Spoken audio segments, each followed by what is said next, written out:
Hello everyone, welcome back. I'm so excited for today's video. One, because we have a special guest. Two, because we're talking about candles and candle manifestation. So in this video, I'm going to be talking about why you can use candles and how you can use them to set your intention, let go of things, and kind of use them to help you manifest throughout the year. And at the same time, I'm going to show you how to actually go through a whole process of using a candle, setting it up, going through all the instructions, and then how to use your intuition reading said candle. And like I said, I'm going to have a special guest on this episode because a lot of times people believe that candles are inherently a Wiccan tool or a witchcraft tool. It's a yes and a no. So we're going to bring in an actual witch, somebody online who I absolutely love, and they're going to come in and help us with answering some of these frequently asked questions. So if you're new here, welcome. My name is Lauren. I am a psychic medium and I am a psychic development coach. And here on my channel, I am here to basically just help you guys develop your psychic ability. So I have a bunch of exercises, a bunch of videos on how you can do that, how to strengthen your own personal innate psychic abilities. So one of the things I frequently get asked about with candles, because I tend to use them in a few of my videos here and there, is, okay, well, if I use candles, does that mean I'm a witch? Or does that mean I'm doing witchcraft, or am I doing a spell? And so I wanted to bring in an actual witch, somebody who knew more about this than I did. And so we're going to get her perspective as well as mine. So I am going to let Becca introduce themselves. Hello, everybody. Hi, I'm Becca, also the Stitching Witch, as Lauren said. I am a witch and a YouTuber here on YouTube. I'm also on like Instagram, TikTok, Patreon, like literally anywhere you could think to find somebody on the internet. It's probably me, because I was born in 1997 and don't remember a time without the internet. So, so I'm very accessible, and my DMs are always open. If you have any questions about witchcraft, like at all, like I am always open to answering questions. I try to focus my content on being beginner friendly and just like give people an avenue to learning about witchcraft and learning about different spiritual paths within the overall umbrella term of witchcraft. So yeah. So Becca, what do you do for a living? I'm a part-time witch. I'm working on being a full-time witch. So when I work from home, I make content, I teach via my Patreon mostly, like that's kind of my main bag right now. My ultimate goal is to open up like a brick and mortar store that is a place where people can get like ethically sourced crystals, candles, and, hold classes, and also provide like a safe space and a sacred space for people to come worship if they don't have that ability at home. Or just want to like connect and interact with witchcraft. So that's kind of where I am starting to pull my focus to, and that's kind of like my full-time job now, is like getting that done. So are you a practicing witch then? So I started practicing when I was 13 years old, which I know sounds like really crazy, and you're like, oh, how could a child do this? But I was very determined. So I was introduced to Wicca when I was 13, and I started practicing it like secretly. I hid it from my parents for the entirety of the time I was living at home, until they found out, like accidentally. Some stuff ensued, and I kind of had to like not practice openly for a little bit. But as I went to college and I like moved out of my parents' house, I would say that like my practice definitely expanded a little bit more. But I've been practicing for almost 12 years. I'm 24, so it'll be 12 years like this in 2022. Really quick, I want to plug Becca's socials so that you can go over to her YouTube channel, see what she's all about. She has actually been doing like a video a day for the last year, which is incredible to me.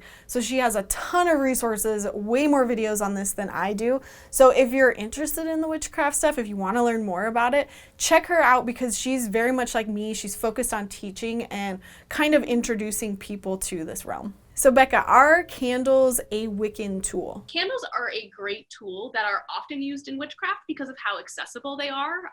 And also I would argue like how easily hidden they are. You do not have to be a Wiccan to use candles. Candles are not a closed practice. Like anybody can do that. So don't worry about it. The difference between Wicca and witchcraft, and I do have a video on this on my YouTube channel. I'll link it then.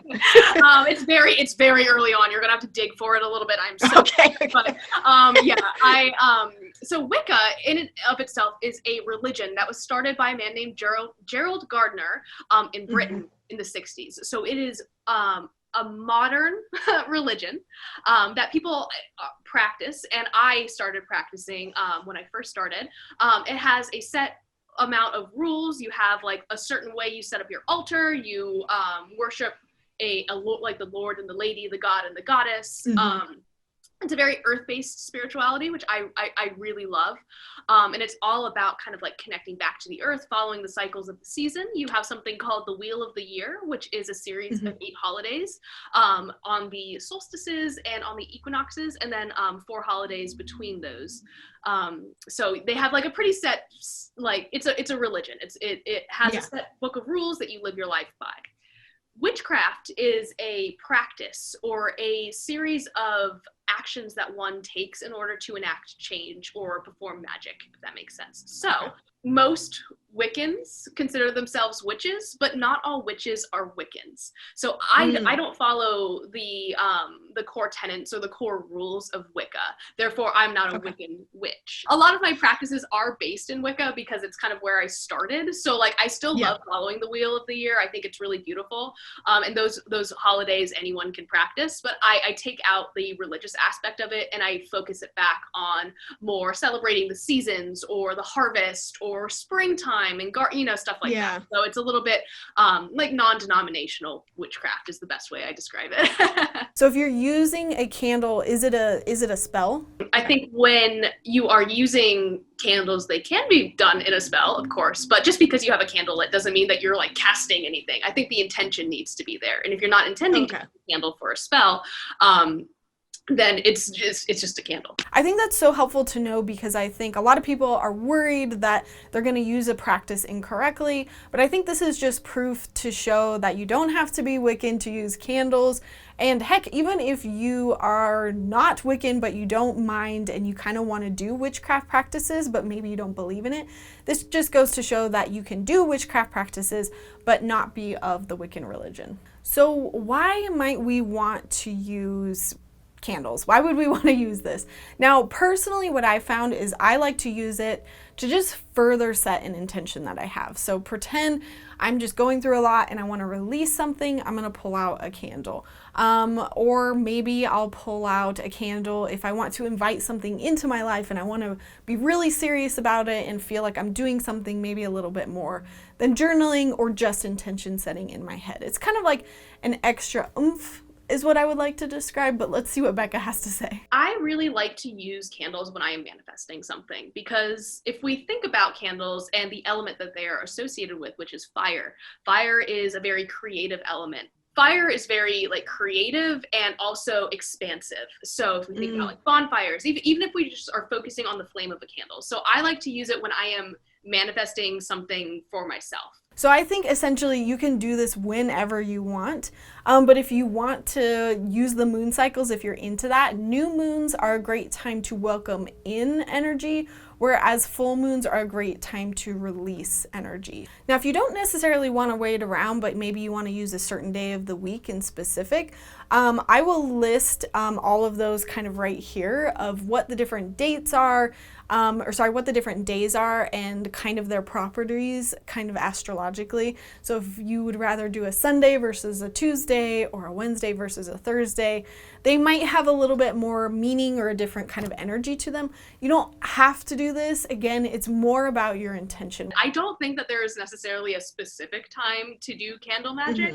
I tend to practice at night anyways because it's a little bit quieter where I live, so I can kind of focus in a little bit more, but it can be done at any point in the day. When I cleanse my house, I tend to do it in the morning before the sun comes up. So as I am like illuminating my house with the light, I am therefore expelling the darkness that is within my home.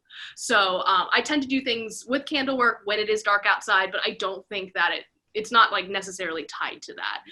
So I don't want people to freak out. You can have a nice bath at like 2 p.m. and have candles and stuff for like tranquility and relaxation. You are good. You are not going to be smited. I promise. So with candles, your intention is everything. So if you believe it's going to work, that's going to mean a whole lot more than if you don't believe that it's going to work. So if you're doing all these things, if you're trying to set it up at the specific moon time, the specific date, you're trying to get the candle perfect and you don't believe that it's going to work, then your intention is not there. You're telling the universe, you're telling your guides, your spiritual team, I don't believe in this. I don't trust that it's going to work.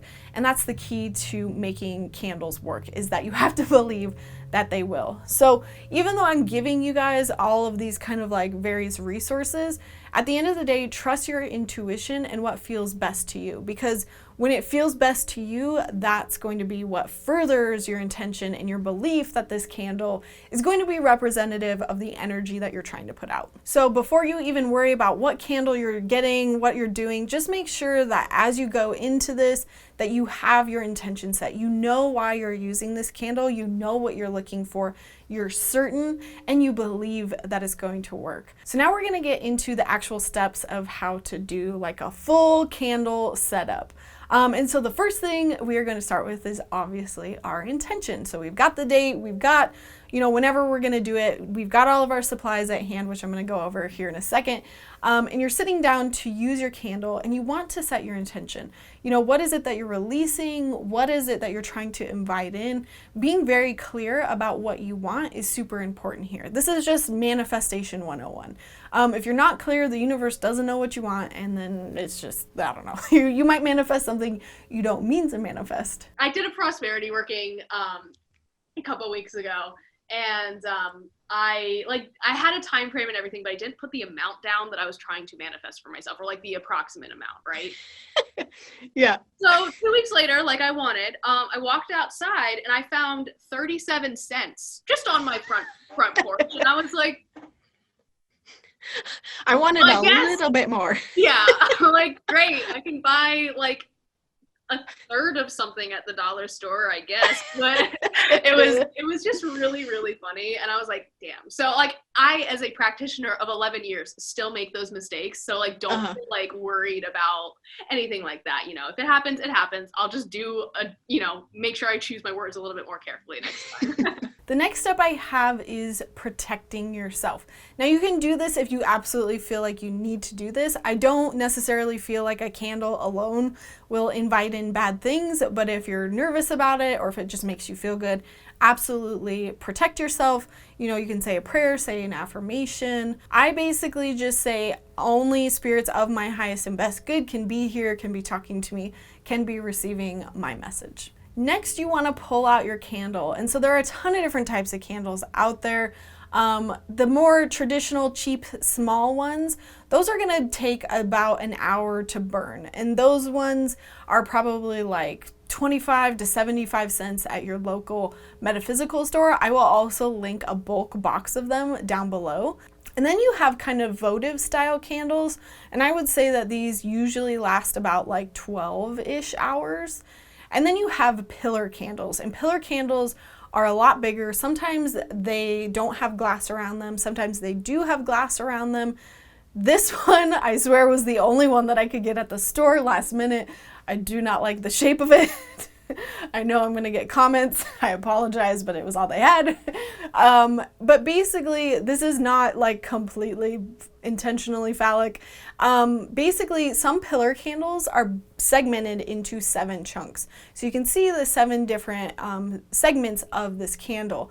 And the intention here is that if you can't fully burn a candle all in one sitting, you can kind of just burn one chunk a day at a time. And so each of those chunks are about the same as like a votive candle, and they will take about like 12, 24 hours. Now, some candles don't have those segments, and what you can do is if you know you can't burn it all at once, you can take kind of a little marker or cut into it and basically segment it for yourself. And then when it comes time to snuff that candle, to kind of call it good for the day, basically you can kind of stop it at those lines, and then you're making sure that you're doing an equal amount of burning each time that you go through that candle. Now, the type of candle I don't think matters too much. If you like a certain smell more, or if you want to use a more sustainable candle, go for it. It's all, again, about your intention and what is going to make you feel the best.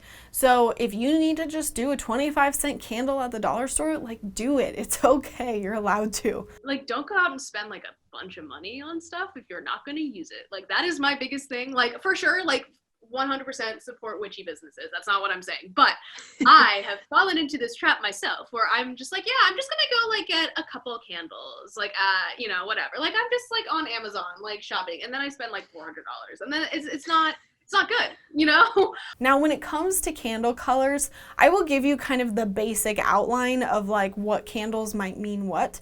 But again, go with what feels best to you. If you don't associate a certain color with a certain meaning, then don't use it. But if you know you want to set a intention candle about attracting a new house, and you just really feel like the color white is associated with a house, use white. Use whatever is going to make you feel more attracted to that candle and make you feel like your intention is going to be further received by the universe. So white is all about cleansing, purity, and protection, whereas black is about banishing, releasing, and getting rid of negativity. You can use white candles as a like sub, I guess, for other colors. So if you don't happen to have like a specific colored candle on hand, but you have a white tea light or something, that could work too, or a white candle. I find that they're more easily accessible. Golds and silvers I feel like are used for like guides, higher beings, even the Akashic records, very like high vibrational beings. Yellow is all about new beginnings, creativity, maybe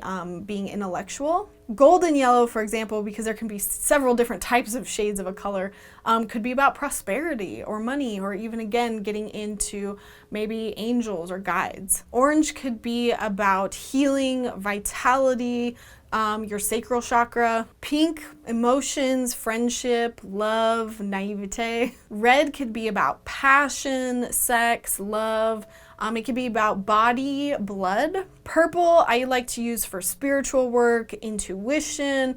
This can also be royal colors like family lines, ancestors. Blue can be about protection, calm, peace, spiritual work. Green I associate with abundance, prosperity, also nature and the outdoors. And brown is usually associated with stability and the home and success. So a lot of those things you probably don't resonate with a certain color, and that's okay. So write it out, go through all the colors, put it on a piece of paper, and say what each color means for you. So then when you're going to do a candle and you're saying, okay, well, I want to bring in success and wealth. Okay, maybe I'll grab a green candle because green means success and wealth to me.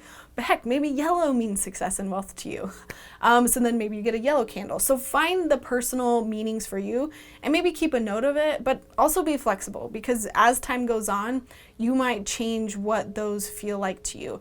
And this is very similar to my aura video if you've seen that. Like different colors mean different things to different people, and that's okay. That's allowed. Your spell or your candle will not like spite you or not work if you use the wrong color. And also like don't be afraid to make your own candles. That's also a great way to learn about like herbal correspondences, and you can add herbs and crystals and essential oils, and it's a cool craft. Make sure that your candle is on something that if the wax drips, it's not going to ruin anything, or if it falls over, that it's not going to light something on fire. So if at the basic level you just put some tin foil on a baking pan and put your candle there, that's totally fine. I had kind of a little votive glass from IKEA that I found, so it kind of contained everything and I didn't have to worry about it. So now you've got your candle, you've picked out your color, you've got your intention all written out, you know what you're gonna do. And then what we wanna do next is we want to grab an awl. And an awl is basically just a pointy, sharp object that you can write into the side of the candle with. Now, depending on the size of the candle, you might not be able to write very much, but kind of put one word or something that really encompasses everything that you've been talking about or wanting to set this intention for. So whether that is like a specific word like prosperity or power or whatever it is, like love, like whatever your intention might be, if you can boil it down to a specific word, better yet, if you can make a sigil out of it and carve it into your candle, I have found that has helped me a lot. Now, I didn't exactly have an awl. I had a poker that is used for marijuana purposes. So I actually have not used this for marijuana in forever, and it's used to like clean out bowls and like poke holes. And so I've repurposed this to become that because it's really pretty and I hadn't been using it anyway. So that's what I'm using here. This is not a traditional awl. You could also use like a pen or a stick, even like a paper clip would also work. So for this video example, I did a kind of like releasing the negativity from 2021 because it was the first full moon of this year. So it kind of just worked out perfectly with the timing of this video. So I got a black candle because I wanted to focus on releasing the negative. And then I went ahead and wrote release on the side of this candle. The next step is dressing your candle in oil. I went ahead and used essential oils here. You can also go to a metaphysical store and ask for a specific oil. Again here, try to find something that might have some relation to whatever you're setting an intention for. What I used for my candle was frankincense, because I looked it up and I was looking for any oils that dealt with like negativity or banishing, and so frankincense was one of those. I happened to have it on hand. And so that's what I put there. Now, if you look in the old candle books, there will be people who say that you absolutely have to do it a certain way or else it won't work. Again, it's all about your intention. If you believe it's not going to work, you guys know the drift now. And so for oil, if you want to invite something in, you put the oil on the candle one way versus if you are trying to banish something. If you are inviting something in, you want to put the oil on clockwise.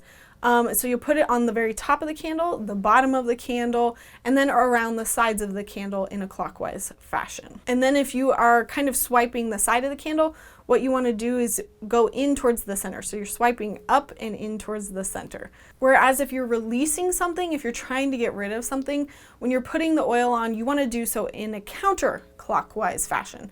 So that's what I did for my candle. I did a counterclockwise fashion around the top, the bottom, and in the center. And then for the sides of the candle, you want to move away from the center. So you want to go from the center up and then the center down.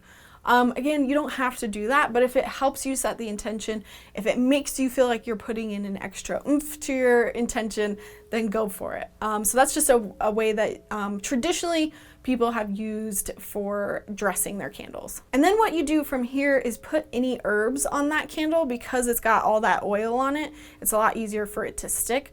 I went ahead and used nettle, again, which was about releasing negativity. When you are adding these things, just consider what their correspondences are.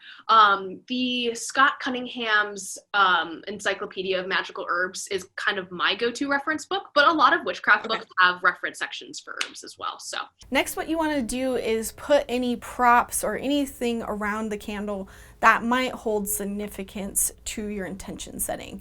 So I went ahead and wrote my major themes that I wanted to let go of on little pieces of paper, and I set those around the candle, and I actually burned these way later so that I could release those intentions. And then I also put some crystals around it.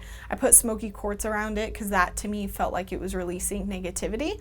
But you can find props, like you could put a wedding ring out if you're like trying to attract something in regards to a marriage.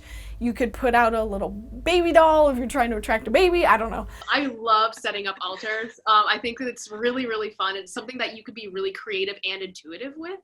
So for example, I think I mentioned I work with deities, and I've been like intuitively setting up altars for each of them. So like I've been like finding objects and things that I'm drawn to that like they are communicating with me, telling me like, okay, hey, this is like a thing that I would like for my altar, or like this is like, you know, etc. So you can put little props, little things around it. This could be more herbs, they could be flowers, anything that resonates with you, you can put around as kind of like, hey, I'm serious, this is all my stuff, I'm just going to use it to further my intention. So then we're going to actually light the candle now. And what I like to do usually is I like to turn on music. You don't have to do that. You can just meditate. You can just light the candle and walk away. But usually I like to kind of intuitively read the flame as I light it to kind of get an idea of what's going on here. And this one scared me because I felt like it was almost going to go out. And so to me, I was just using my intuition and I was asking, what does this mean? And I was paying attention to my emotions as well. And so I think there might be a fear. I might be close to feeling like I can't get rid of that negativity of 2021. But then the flame came back, and maybe my confidence came back. And for the rest of the time that that candle burned, it was a slow, steady burning candle. So I don't know all the ins and outs specifically of fire scrying, which is looking at the candle and kind of reading how it dances. But again, use your intuition here. You can use your clairs, you can talk to your guides as it's burning and ask questions like, what does this mean? You know, and as you're watching it, you can sort of intuitively feel like, okay, it might mean that it's a slow start, or it might mean that it's a bad start, or, you know, something like that. And there's too many definitions here that I feel like I could do a whole nother video on fire scrying if you want me to, but I'm not going to go into it too much in depth with this video. Now, if you have to blow out your candle, if you can't leave it burning until its entirety, that's okay. You can kind of set the intention, I'm pressing pause on this candle, we're going to come back to it tomorrow. But traditionally, a lot of people believe you shouldn't blow it out.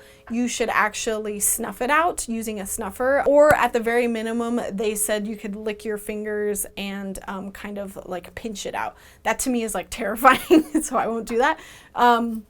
But I basically let my candle burn for the full 12 hours. And what I did actually, because I knew I was going to put it in a safe place for 12 hours, I put it in my bathtub. And the great thing about the bathtub is if it falls over, there's nothing that can catch on fire. I have like a glass sliding door. So I closed the door to the bathroom. I knew the animals, my son, nobody was going to bump it or knock it over. So it was in a very safe place. If you are going to leave your candle going for a long amount of time, absolutely, please, please, please make sure you are safe.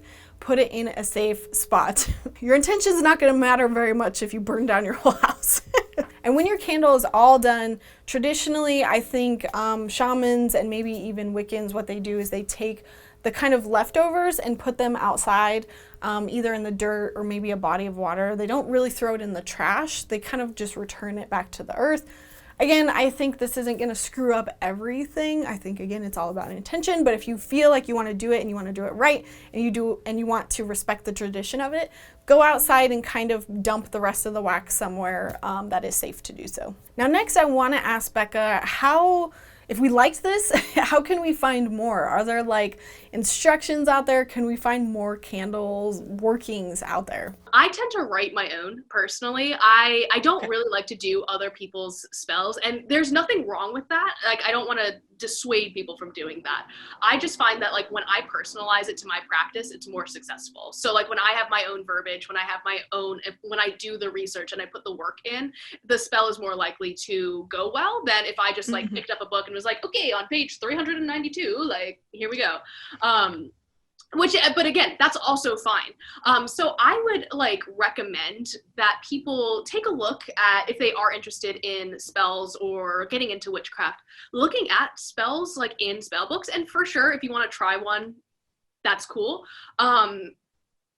But I would recommend like personalizing it or like changing things within it in order to suit your intention better if need be. I would just be careful with like the source of the book in general and just making sure that you are looking into the author. Now in this video, we've been purely talking about just manifesting and like releasing energy, because that's usually what I see people do around like full moon times or maybe like birthdays or New Year's. So I think this is good for a lot of things that happen over the course of a year.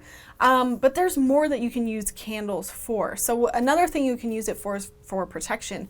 So if you feel like you're not protected, you can buy a candle with all of the things that might make you feel protected, and then you can kind of do a little ritual if it makes you feel better. One of my favorite ways to use this is to do a cord cutting meditation with it. So basically you get one candle to represent one person, one candle to represent another person, and then you tie the cord around them and light both ends at the same time. And then you can kind of intuitively read it and see if, you know, that person is resisting that energy, if they're looking to cut that cord or not, how they react. You know, are they inflamed? Are they enraged? Are you calm? Are you enraged? And that doesn't necessarily have to be just people. That could also be situations in your life that you just want to get rid of. So it could be you and your lack money mentality. And I think those are great because It's just another way to kind of do a fun little reading, but also feel like you're doing something a little bit more to fully release something. And then you can also use candles to connect with loved ones or guides. So you can pick out a candle that represents your guide or this loved one in spirit that you really want to talk to. And then as you're burning it, as you're meditating with it, you could try to reach out to that guide slash spirit and communicate with them. Or maybe it's just a general intention of, look, I want to chat with you more. I want to form more of a connection with you. And you could like journal as you do this candle meditation. So there's so many different uses for it. And those are just a few of the ones that I probably use the most. So I just wanted to thank Becca again so much for coming in and giving her opinions and advice on all of this. I think it's so helpful to hear it from another source, just to make sure that you're doing it safely and respectfully to other people and other practices. My shop is like a little barren at the moment of filming, so it will be restocked really soon. I like launched a bunch of products and they sold out immediately, and I was like, oh no. But I also have a lot of like tarot services on there. So if you guys are interested in tarot reading, that is what I do. Like kind of in the meantime, I also I teach and have a Patreon. So I have a more advanced curriculum for intermediate and advanced practitioners, if that is something that you're interested in. Right now we're kind of doing like an applied magics course. So it's like we're talking about the basics, but we're talking about it in a more in-depth level. So it's like less like defining terms and more like, here's how you actually apply them and how you can apply them in your practice. Kind of like what we're talking about today. So if you vibed with this, hello. But other than that, I'm just like, I post a lot of memes on Instagram. I don't know.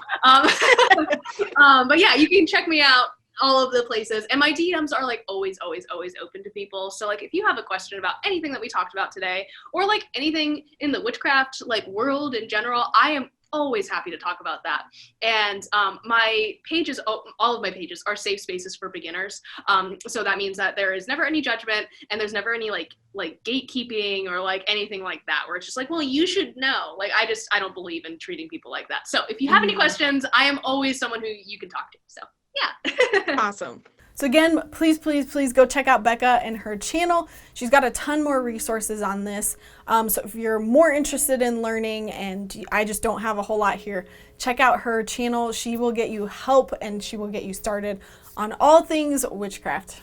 Also, Becca interviewed me on their channel, and I'm really excited about that because we talked about a lot of things in regards to psychic development. So if you want to see us talking more about that, check it out right here. Alrighty, you guys, I hope you found this video so helpful. Let me know if you've done candle meditations or intentions before, if you plan on doing any for the next full moon or something like that. I'd love to hear what you guys are doing or using this for. Now, if you really enjoyed lighting your candles, but you want to understand how to connect to your intuition more so that you can pick up the information that your guides might be giving you at the same time, check out my channel. I have a ton of videos here on developing your psychic abilities. Thank you guys so much for watching. I will see you in my next video. Bye.